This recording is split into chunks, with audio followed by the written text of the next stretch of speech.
Countless fairy tales over the long history of humanity center themselves around the theme of love. Many of these are popular enough where they can be considered common knowledge, and let me just say that there is a reason that they are so famous. They're simple enough to tell to children while still dealing with complex enough themes that a more mature audience can also enjoy. The simplicity also allows it to be 100% recognizable even when adapted. Think Sleeping Beauty, Rapunzel, The Frog Prince, Snow White, Little Mermaid, and all of their Disney movies. Move to the east and we have things like Kaguya-sama, which is completely based on the fairy tale called The Tale of the Bamboo Cutter. But all of these pale in comparison to the most iconic love story of them all, Cinderella. And recently, I came across one of the most Who am I kidding? I can't even bring myself to call it that. I came across one of the most vile, disgusting, straight up immoral and illegal dog fucking your ass adaptation of Cinderella. And I think this show does something special. I think this may genuinely be the single worst romance I've ever seen. And yes, I have seen Rent a Girlfriend. Hensuki, Are You Willing to Fall in Love with a Pervert as Long as She's a Cutie? Yes, that's the official title. Is a show that I've actually had a previous encounter with. I actually watched it once before a few years ago and completely forgot about it. But recently, I've been on too much of a hot streak with watching good shows, and therefore I started searching for the good shit, which is the bad shit in this case. And, you know, it's actually kind of hard to find offensively bad shows that are fun to watch. If it's bad, it's often just a boring, mild bad, and the same thing that's been done a million times. But through a long set of careful calculations of a whopping one variable, how dumb is it, I've determined that this was the perfect show. Hensuki follows our protag-kun, Keiki, not to be confused with the Japanese word for cake, and a really big problem he has. He found a love letter for him with someone's underwear. And now, in a sort of Cinderella-esque fashion, except he's not fitting and testing the underwear on people, he must find out who it's from. Also, every girl ever just magically ends up wanting to do the gonad tango with him in a very, very perverted way. He must endure girls pouncing on him with the craziest kinks like a smell kink, being a fujoshi, which I don't think is that much of a kink, but whatever, they ran out of ideas. Wanting a slave-master dynamic, both ways, because one wants him to be the master and the other wants him to be the slave. And though he's constantly telling them sternly, strict, clear, isn't it either? He's telling them very softly and almost jokingly that he doesn't like it. And when he does stop a girl from doing shit like play with his butthole, he does shit like play with theirs instead, because his grandpa told him that that would stop a dog from jumping on him, and everyone knows that women with kinks are basically dogs. And that's definitely not exactly what they wanted. No, not at all. Good stuff, Keiki. And also good stuff to the writer for creating Keiki. Keiki is a character, which he's lucky to be called, as if there was any standard to that label requiring, I don't know, maybe a character trait, he would be instantly disqualified. But yeah, he's a character. I couldn't think of an adjective to describe him, even though that's my job. Yup, we use words well on this channel. Subscribe. He has a grand total of 3 defining traits, which is that he is annoyingly dense, spineless, and a pervert. This isn't just a guy being a regular dude and not picking up on a girl's subtle hints. He is embarrassed. You know, I can't even bring myself to insult him. It's just sad to watch him. I just feel bad for him. You will not understand the magnitude to which he is stupid. I could go up to him, butt booty naked, and say, "Oh fuck, I love you, and I love dick in my butt. Please put it in me, senpai." And let out a porn moan, and he'd be there thinking, "I wonder what she meant by that." Bitch, what do you mean, what does she mean? What else could she mean? Take a look at this exchange between him and another character. They're talking about his clubmates who have been throwing themselves onto him, and he says,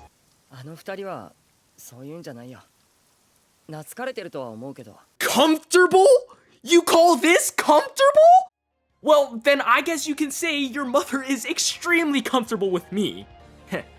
And these traits that he has aren't simply mildly annoying, they actively hurt the story. He is hardly a character, but I don't have too much of a problem calling him that. What I 100% refuse to call him though is a protagonist. He just doesn't do anything. He doesn't make choices. That's like the whole point of a protagonist. Someone who makes hard choices. He constantly expresses that he hates what's happening to him, but does nothing to stop it. And those two things mixed together makes the whole show so unbearably annoying. If he likes it and acts based on that, we could have something like 100 Girlfriends. That was funny. Oppositely, if he truly didn't like it and acted on that, we could have something like Psyche K, where the main character always tries to avoid whatever shenanigans the eccentric people around them are up to. That was funny. And whatever choice was made, there could have been a demographic. But the author does the thing where because they don't make a choice at all, they get the worst of both worlds. It's like both the author and the MC had an angel and devil on their shoulder, both presenting pretty valid ideas, each with their strengths and weaknesses, and said, nah, I'ma do my own thing. And speaking of devils, is that Chica? Not only that, a big part of enjoying a romance is to understand and feel why a character likes another. You can do what you will with that, whether it is wondering why you can't have what they have, thinking about how cute a couple is, thinking of scenarios the couple may be in and how they would react, or whatever else. But the basis of all of these is to understand what they see in each other and building off that. And yeah, there's nothing to like about Keiki. I guess he's not the worst asshole I've seen. He's shown kindness a couple of times. That's something, and that something was apparently enough to make 5 different girls all fall so deeply in love with him that they cannot contain it. And I mean that in a literal sense, because these girls can't seem to contain their tits in their shirts or their panties in their pants for the love of God. There is always something to do with boobs. Arguments about whether he likes them big or small, accidental boobs, purposeful boobs, and of course, the show will naturally have several instances of characters getting in suggestive positions. Ooh, how spicy. But that would be too normal. This show does something special and literally breaks physics with its suggestive poses. And no, not in the way you think, where tits are individually moving with zero accordance to how the body moves in a way where a bullet weaves through it. No. That would be too normal. To get into this position that they're in now, they had to do something that was virtually impossible and have the rope quantum tunnel through their bodies to somehow get tangled here. Look again, the rope pretty clearly falls on them and somehow ends up under and around them. And sure, that was kinda for a bit, it's not individually that big of a problem, but there are multiple other instances where things just don't make sense. It's like if you ever watch AI slot videos, some things in the background just don't make much sense, or things don't move right. Yeah, this whole show is like that. If you really pay attention at all, you can find these. Like, look here.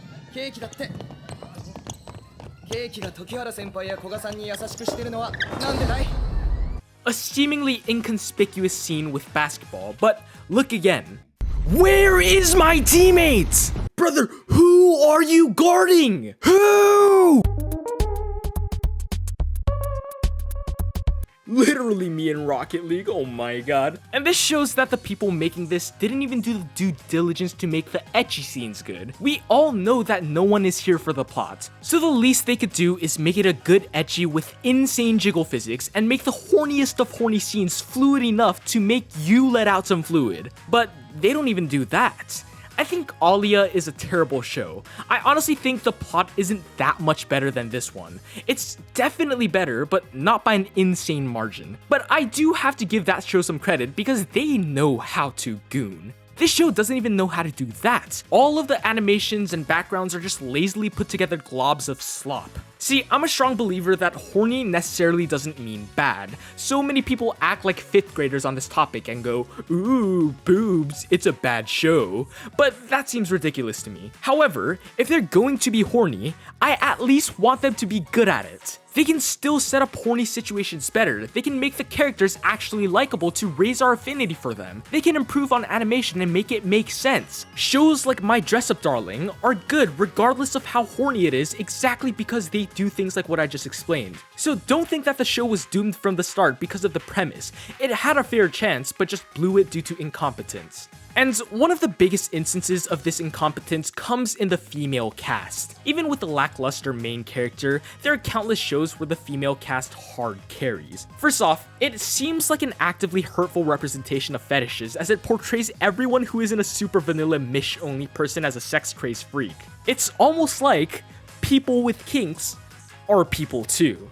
I don't know, maybe that's a hot take, but if you've noticed so far, I haven't said any of their names. I haven't really explained what they're like, except for their kinks. But I'm not gonna lie, you still probably know enough about them through the clips I'm using. Nothing else really matters, it doesn't matter what they say, because all of their characters are super tropey character templates, but slap on a kink, which becomes their whole personality. The slave girl, the girl who wants to become a servant girl. Yeah, that one. She's like if you took Horikita and then said, fuck it, her only character trait is that she's a freak. The younger slave girl, the one that wants Keiki as her slave, yeah, that one. She's the typical high-pitched cutesy girl, but also, fuck that. Her only character trait is that she's super sadistic. The smell girl, she's a typical demure and soft-spoken, she's literally just Miku from Quince. The Fujoshi girl, she's a typical tsundere, but tone it down a bit, and then slap on Fujoshi. But to be fair, I actually enjoyed her quite a bit. Enough for me to actually remember her name. Her name's Nanjo, by the way. Nanjo was actually not that bad of a character. She had other passions that fit well with her personality. She's kind of a tsundere, but not insanely so, enough where it is actually charming without getting annoying. Honestly, she's probably one of the better tsunderes I've seen. I actually think if you take her, put her in a different show, and make the dialogue not dog-ass, she could have actually been made a good character. However, of course, that is impossible, and she's stuck in this cesspool. And all of what I'm saying with all of my totally funny and eccentric quips makes this show out to be something it's not. I'm funny, right? Right? No. This show is not funny. They have a total of 3 jokes that they spam over and over and over again. And you know what? Let me tell you a bit of a personal story to demonstrate how unfunny this show is. So the thing about me is that in school, I have different personas. I'm basically a different person in every class. I don't know why I do that. It's probably just cause it's a different crowd, but in one of my classes, I'm a bit more jovial and I say more jokes. So in that class, the teacher was out and I was just starting to talk about China or something. Not politics or anything, but just generally talking about it as one does. And then one of my friends goes, I think your mom is Chinese, which props to him was an extremely funny joke in and of itself. But after that, I was raring to go. I was ready to pounce, you know what I'm saying? Like a hawk on a perch, I rub my hands, crack my neck, cock it and pull it. We're going down, sugar, those who get the reference. So I pull the pin and let that hoe rip.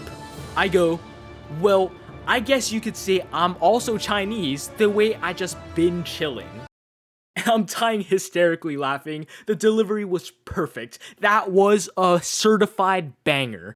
And then I look around and see one other guy laughing quietly to himself, and the rest is silence. And then this girl in her Valley Girl accent goes, that was so unfunny. But the story doesn't end there. That wouldn't have been that bad because I think that was honestly not that bad of a joke. But then, the next day, for some reason, the teacher was talking about China. And then I just say to my friends, been chilling. And this time, it's just dead silence. A couple of them are like laughing in a way, you know, a one exhale type of, wow, he just said that type of way. It was actually funny. They were laughing because of how awkward it was. But also, keep in mind that I knew it wouldn't be funny. I have that much self-awareness, and I was playing the awkward character meant to get laughed at, and so I got the reaction I wanted. That's fine. I just said it ironically. But now, take away that self-awareness. That's what this show is. They tell the most unfunny jokes in the same 3 ways, and it's just always awkward. And the worst part is that I know they think they're unironically being funny, because the 3 jokes are haha, they're perverts, haha, straight man, and haha, act self-aware by saying a nerdy reference or referring to the thing that they are doing and then making fun of it, but then just doing it anyways. That's not funny anymore. They'll say things like, haha, what are you, a harem protag? Accidental boob grabs, am I right? Nudge nudge, hint hint, and then they do it anyways! That is not self-awareness. You can't just do the thing you were making fun of and call it a day. Like, what this show does should be considered a crime. In fact, it almost seems like it was written by a mustache-twirling criminal scum. I said the main character and his harem was bad, but they might not be the worst in the show. Here's Shoma, Keiki's best friend. And what's the first thing we learn about him? That he's a pedophile. See, Shoma is a lolicon. And not in the sense that he likes young-looking girls who are actually 400-year-old goddesses. No, he just likes young girls. So there's not even some plausible deniability or an argument, even though they're not actually children, holds no ground as well. And we know this because there's this other girl named Koharu, and the first thing we see her do is blackmail and threaten to dox Keiki, because blackmail and doxing are cute girl things to do, obviously. But why does Koharu do this?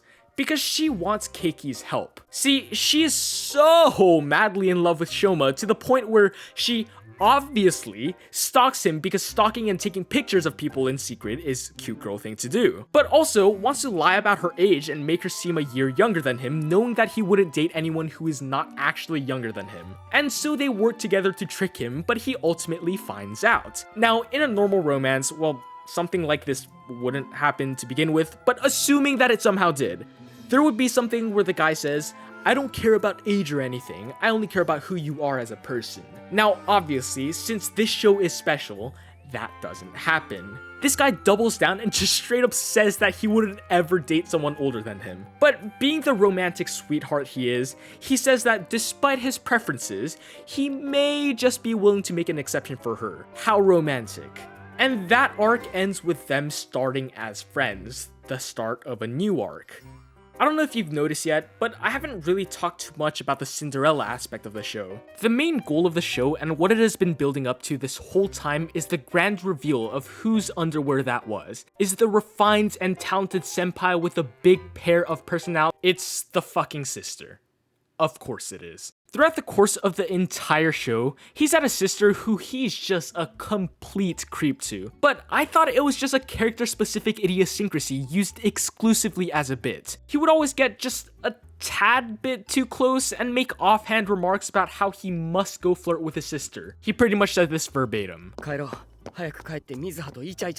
And though he did stuff like this, it was always minor enough to not set off any alarms. And to be fair, countless other shows do this, but it almost never gets realized. But this show goes the extra mile and does it. The main character figures out that she is the titular Cinderella through a very Classroom of the Elite-esque process, and then takes her and all the other girls to a pool for the obligatory pool episode. And there, because the author didn't know how to naturally set up a confession from all of the characters, they set up a very forced and unnatural, hear this, confession competition, where people score girls confessing their love to someone on a stage. All of the girls unnaturally go up, and naturally, they confess their love to Keiki. And then, Keiki finally clocks his sister out on being the Cinderella. She confesses and says some crazy shit like,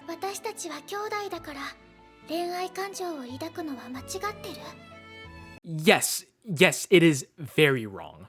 Mother Nature herself took several precautions to prevent scenarios exactly like this one from happening. And I think this is arguably the biggest problem. I typically don't judge shows based on what they want to do. It seems they wanted to go for a taboo brother-sister relationship, and that's fine. I don't love all of the show, especially the ending, but I enjoy the way Domestic Girlfriend explores the themes of taboo and social norms. And this may be a hot take, but I'm fine with the nature of the relationship itself. But I'm not okay at all with how they treat it. It's wrong, so they should treat it as such, but they instead keep saying through explicit statements and offhand remarks that it's totally normal and morally right. And that is what irks me. And the worst part is the grand revelation that they aren't actually siblings. First of all, you're telling me that he just straight up forgot that she's adopted, even though he fucking watched it happen. Yeah, cool. Whatever, man. And second of all, that's not really how it works. Just because they aren't related doesn't mean that you should see someone you were raised with as a sibling as anything but that. But at the same time, what goddamn cowards. it still has the same effect as if they were just related. But they made it so they aren't because they're scared of the backlash and had to conform to social norms, as if this show already does that. That is some bullshit. Bullshit, I say. This really disappointed me. Not only is this a bad show in almost every regard, it is a coward show. This is a coward's incest anime. A real man would love incest. What? Okay, maybe not that, but you have to see what I mean. How often is it that you see just genuine incest anime? Not that often. So my point is that if they just said screw it and went all the way with it, there would at least be a small demographic of freaks who are into that who can enjoy the show. But because of their shameful cowardice, they're back to square one where they aren't good at anything. It sure as hell doesn't have a good plot, it's bad at characters, character design, animation, it's not funny, it's not good at being gooner material, but despite all this, some people may enjoy the sibling relationship. But no, they ruined that too. So I think I can say that this show is truly for no one. I even think that other bad shows like Rent-A-Girlfriend has somewhat of a target audience. Rent-A-Girlfriend has some fire waifu designs. I will give them that. And if some people enjoy watching those waifus in suggestive poses, there you go. There's someone who enjoys that show. But really, who's gonna watch this show? The waifus are terrible. If they wanted something plot-centric, they'd watch literally anything else. If they wanted good characters, they'd look anywhere else. It's not funny or fun bad, and if they wanted goon material or kink stuff, they'd still go look at hentai or something instead. And that's why I think this may be the single worst romance I have ever seen. Granted, I obviously haven't seen all romances either, and I'm sure there's gonna be some fan-made early 2000s CGI psychedelic trip of a show that's somehow worse, but I just haven't looked at those yet. And yes, of course I'll still continue to look for ones worse than this because it seems I'm a worse masochist than the wannabe slave girl. But for now, this takes the shit cake. Congrats to Hensuki for being the worst romance so far. I'll also start to post a doc of the notes I take in the description if you want to check it out. Well guys, there you have it. My name is NoahBoahCoah. I've been working on a French accent and I apparently suck at it. And thank you for watching.